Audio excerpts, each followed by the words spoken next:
Today we are going to carry on with 17.1. We are going to look at page 807 starting with explain 2.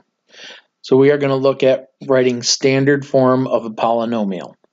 So normally you can write terms in any order, but if there's only one variable, we have something called standard form. You've probably seen standard form without me talking about it, but and you've probably seen it with some of the equations we've looked at. We write in terms of decreasing degree.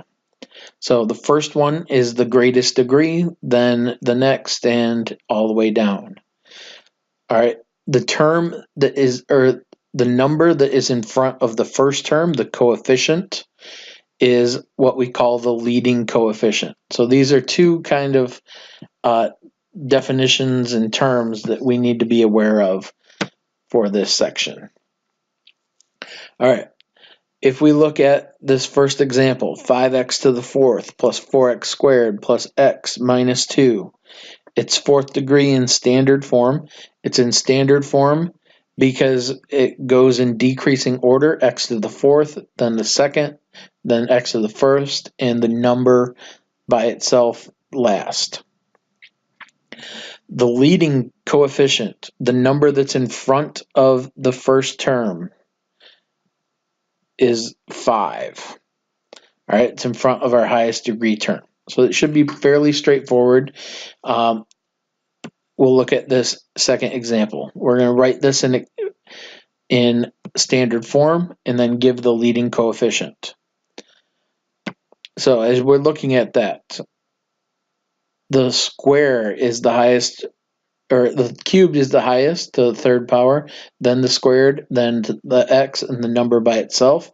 So rewrite them in that order. You can, if it helps you, label the degree to each one it's at, but we want them in decreasing order. So negative 4x to the third minus 2x squared plus 20x plus 1. Be careful, keep that negative sign or the subtraction with that 4x cubed term. All right, that's an important step. So the leading coefficient, the number that's out front, is negative 4. All right, so this should be fairly straightforward, should be fairly simple. We're going to find the degree of each term for part B and arrange them in descending order. Okay, that's a 6th degree, a 3rd degree, and a 1st degree. So we start with the 6th degree, negative z to the 6th. All right, 6, 3, 1. Then followed by z to the 3rd, and finally 4z at the end. So the standard form, negative z to the 6th power plus z to the 3rd plus 4z. All right, the leading coefficient, what's in front of that term with the highest degree, a negative. Also remember we have that hidden 1, so the leading coefficient is negative 1. All right, I want you to work on the your turns. You'll have a few minutes to do that, and then you can check up your answers up here as you are ready. I probably won't explain them, they'll just be up there.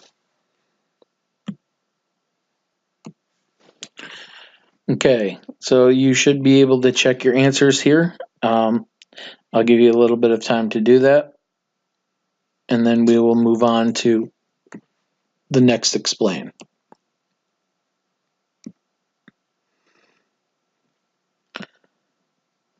All right, explain 3, simplifying polynomials. You guys already should know how to do this a little bit. We are essentially combining like terms. All right, like terms are monomials that have the same variables to the same power. Unlike terms have different powers. So we are adding the things together that we can. All right, we've done this in a few different cases so far. We're just going to formalize it and go through it now. All right, so if in this example, we have r squared plus 5r to the third power plus 2r squared. We have two that are like terms and one that is not like. Okay, what we can do, since they're like terms, we can combine them. R squared plus 2r squared. If I don't really like using it this way, but if you think about it, if you have two r squareds and you add one more r squared, you get 3r squareds. All right, 2 plus 1 is 3 r squareds. So as we go through, combine your like terms, add the terms together that you can. All right, if we look at this first one, I'm going to highlight the like terms in the same color. Those are both to the third power. Those are both to the second power. If we combine them, 2y cubed and negative 2y cubed, well, that would cancel each other out. So that ends up being 0. Okay, and y squared minus 8y squared is negative 7y squared. So don't worry about the distributive property. You can add the coefficients of these together and you can figure out the coefficient in front. All right, so on this next one, I don't really like doing it that way. We're not going to use the distributive property, but one thing I do think is helpful is to group your like terms. So if we look at this, the first one is a P2Q3. We also have a P2Q3 there. So we can rewrite that. We can say P squared Q3 minus 4P squared Q3. And you don't have to rewrite this if they're smaller groups. All right. And we have a P to the fifth, Q to the fourth. We have two of those terms.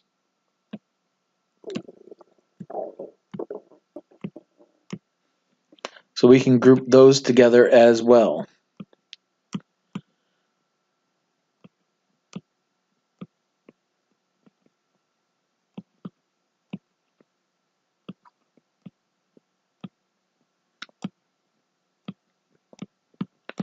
All right. So the coefficient in front of this one is a 1. We have 1p squared q third to the third minus 4. So that ends up giving us negative 3p squared q to the third. We also have negative 4 plus 3 over in the second group.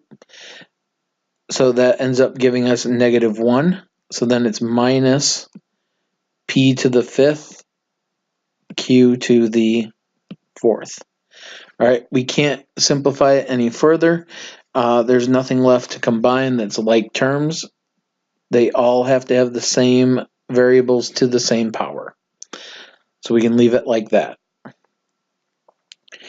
And that leads us into this explain. Yes, we can.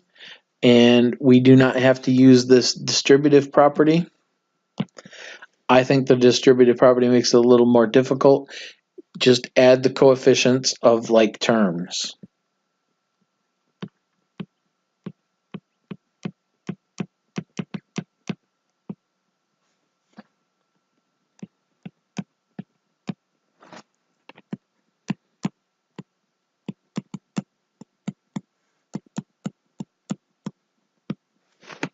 Okay.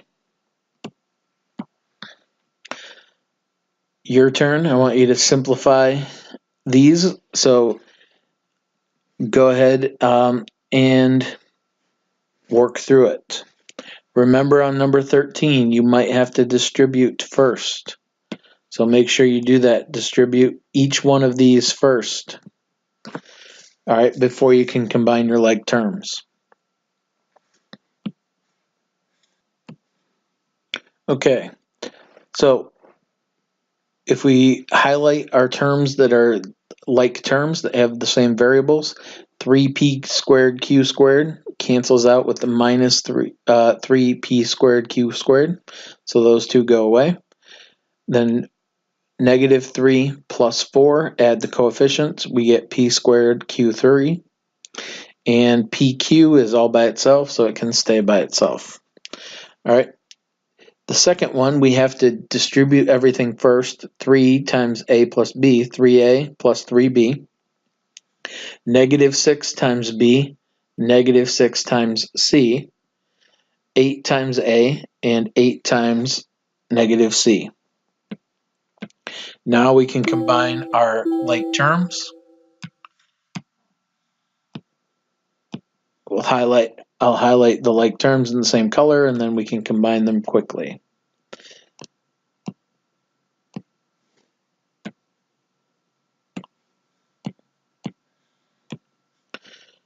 All right, so 3a plus 8a is 11a. 3b minus 6b is negative or minus 3b. Negative 6c minus 8c, negative 14c. All right, so that simplifies those. The last section we're going to look at is evaluating expressions. So when we evaluate polynomials, we are essentially going to be plugging in the numbers that were given in the appropriate section.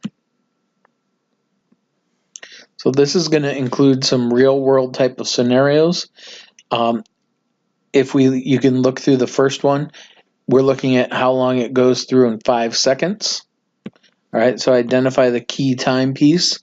We're looking at we have the expression negative 16t squared plus 200t. So now we just, instead of t, we can write 5, plug it in, and solve. 5 squared is 25, times negative 16 is negative 400. 200 times 5 is 1,000. Add them all together. The rocket goes up 606 feet. So essentially, we're just figuring out what we need to apply into our expression. All right. So part B, the expression negative 16t squared plus 0t plus 3. We are going to put, instead of t, 2.2 seconds. So negative 16 times 2.2 squared plus 0 times 2.2, that just goes away, plus 3.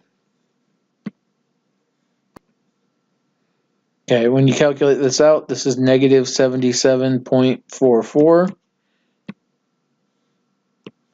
and plus 3 gives us negative 74 feet. All right, so the well is negative 74 feet deep. All right.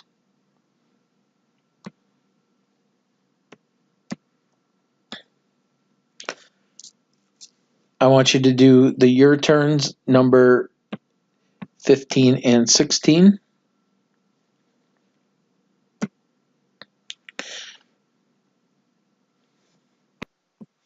Okay, we'll go over number 15 and 16. So for number 15, we know the current width is 16 feet.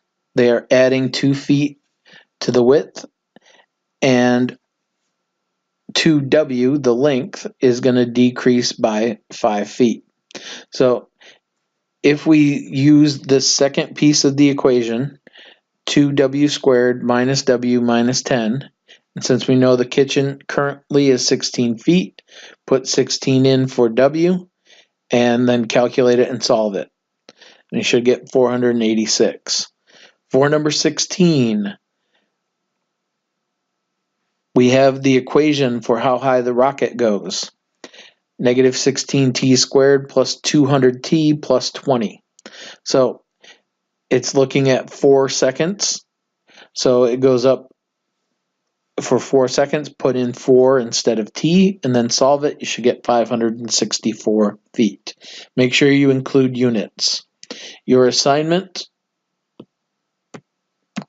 for this section is page 812, 9 through 14, 17, and 18.